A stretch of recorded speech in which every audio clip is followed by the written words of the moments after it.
เจอโพสต์หนึ่งยายแบมแบมได้โพสต์ไว้บุเจ้าขานะฮะกับการโพสต์ไว้กับการชีวิตจริงกับการที่เห็นนะฮะคิดว่ามันบ่ตรงกันผู้เจ้าขาเพราะว่าในเหตุการณ์สมหญิงกับนางอยู่น้ำมูเจ้า นะฮะล่าสุดเพิ่นโพสต์ว่าจังซี่ผู้เจ้าขาคอยได้ฟังทัศนคติจากบอดบิ๊ก3 ชั่วโมงมือนั่นคอยแหงหักนั่งขึ้นอีก30,000เท่าพี่น้องเอ้ย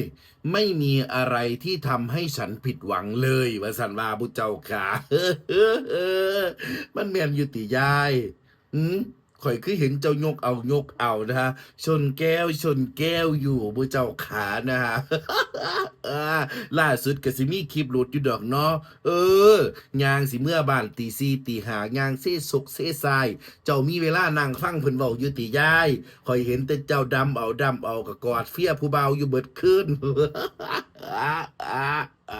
ไอ้ทิพย์น้องๆเขาเบิดหลายปัดได้ละนางยี่ไม่ยี่เท่าเดี๋ยวเบิ่งว่ามันแม่เขาแล้วคักหลายเด็กหน่อยผู้เบาไม่หยอกไม่ย่องนั่นน่ะโอ้ยผู้เจ้าขานะจริงนะจริงๆนะผู้เจ้าขานะอยู่ในเหตุการณ์นะสมหญิงก็ได้รับเกียรติได้รับโอกาสเนาะเฮาเดินทางไปเที่ยวฟินครับผู้เจ้าขานะพอดีออกมานั่งข้างนอกนะข้างนอกหน้าร้านเขาจะมีโต๊ะให้นั่งนะฮะบอดปิกเพิ่นก็ได้มานั่งนั่นะขั้นตอนแรกกับพี่บอดโน้ตมีคุณหมอกรวินนั่นแหละเพิ่นก็นั่งอยู่ก็ได้มานั่งด้วยกันนะฮะก็ได้พูดคุยคือภาษา FC เนาะภาษา FC นะบุเจ้าขาได้พูดนู่นนี่นั่นเนาะนะฮะเฮาก็ได้ฟังทัศนคติจากบอดบิ๊กบุเจ้านะฮะสมหญิงก็บอกอีกเลยนะฮะบ่ได้อวยบ่ได้ย่องเอาหน้ามุเจ้าขาทัศนคติการพูดนะฮะกับ FC เนาะหลายๆอย่างหลายๆแนวโอ้โหบ่เฮ็ดให้ผิดหวังจริงๆมุเจ้าขาเรื่องการเด่นคอนเสิร์ตหน้าเวทีไปคอนเสิร์ตหน้าเวทีการร้องเพลงการแสดงการอินเตอร์เทนทุกสิ่งทุกอย่างนะเพิ่นได้เว้าออกมาบ่แปลกใจเลยว่าค่ายเพลงโตเกียวมิวสิกเป็นหยังคือเจริญเร็วปังเร็วประสบความสำเร็จเร็วบุเจ้าขาบางคนอาจจะมองว่าบ่ทันได้ประสบความสำเร็จนะฮะแต่สมหญิงมองว่านะประมาเนี่ยปีเดียวได้ถึงขนาดนี้ถือว่าประสบความสำเร็จมากๆนะฮะออฟฟิศโตเกียวมิวสิกตัวใหม่กับกะลังสร้างบ้านกับกะลังสร้างนะฮะถ้าบ่มีเงินถ้าบ่มีทรัพย์ถ้าบ่มีกำลังในการสร้างเป็นหยังเพิ่นคือสิสร้างพร้อมกันนั่นถือว่าความสำเร็จอยู่ที่อยู่ใกล้นะอยู่ใกล้หรือสำเร็จแล้วนั่นเองสำหรับมุมมองสมหญิงเนาะนะฮะนั่นแหละนะฮะทั้งนี้ทั้งนั้นก็ได้มาจากแฟนคลับ FC ทั้งนั้นหมู่เจ้าขาบอดบิ๊กพยาบาลฟินแลนด์บ่เคยลืมนะว่ามี FC คอยสนับสนุน FC ตัวเล็กตัวน้อยตัวหยังกับสนับสนุนนะการกดไลค์การกดแชร์การเบิ่งคลิปให้เพิ่นกันคือว่าเป็นการสนับสนุนเช่นกันหมู่เจ้าขาสำหรับผู้ใดที่บ่ได้มีเงินถุงเงินถังที่จะไปแห่มาไล่หลายๆให้นู่นให้นี่หมู่เจ้าขานะฮะเพิ่นก็ดีใจเพิ่นก็ขอบคุณเบิดทุกคู่ทุกคนให้เกียรติซ้ำๆกันหมู่เจ้าขานะฮะที่สำคัญนะที่สำคัญอีกเรื่องหนึ่งที่สมหญิงอยากจะชมเชยมากๆที่จะยองที่อยากสิบอกมากๆเลยก็คือการทำคลิปผู้เจ้าขาการทำคลิปวิดีโอการทำข่าวนะฮะหลายๆช่องยูทูบเบอร์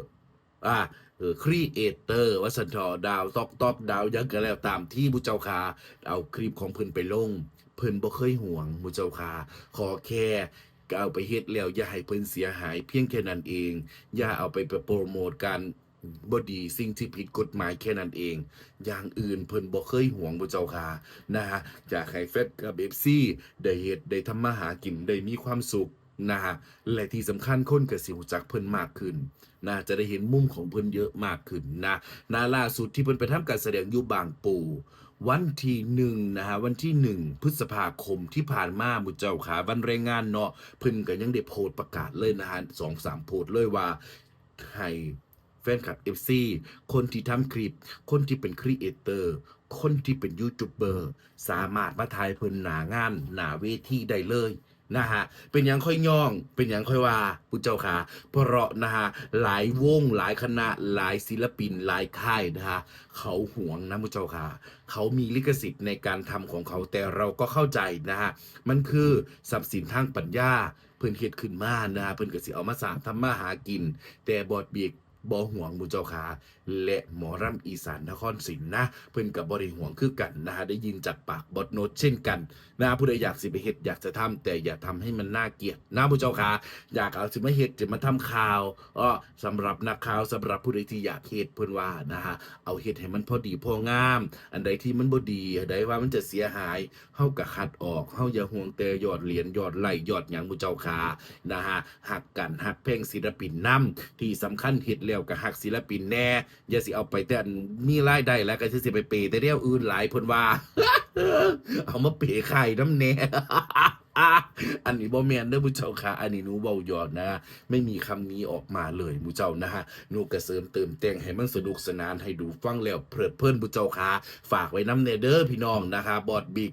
ผู้บริหารค่ายเพลงโตเกียวและน้องๆค่ายเพลงโตเกียวมิวสิกทุกคู่ทุกคนและทีมงานโตเกียวทีมงานผู้ใหญ่บ้านสิเป็นทีมงานตัวเล็กตัวน้อยสิเฮ็ดตำแหน่งหนังผู้เจ้าค่ะเขาเจ้าก็มีทำคลิปทำหยังออกมาให้ได้เบิ่งให้ได้ชื่นชมก็ฝากไว้นำฝากสนับสนุนสู่ขู่สุคนเด้อผู้เจ้าค่ะขอบคุณหลายๆจ้า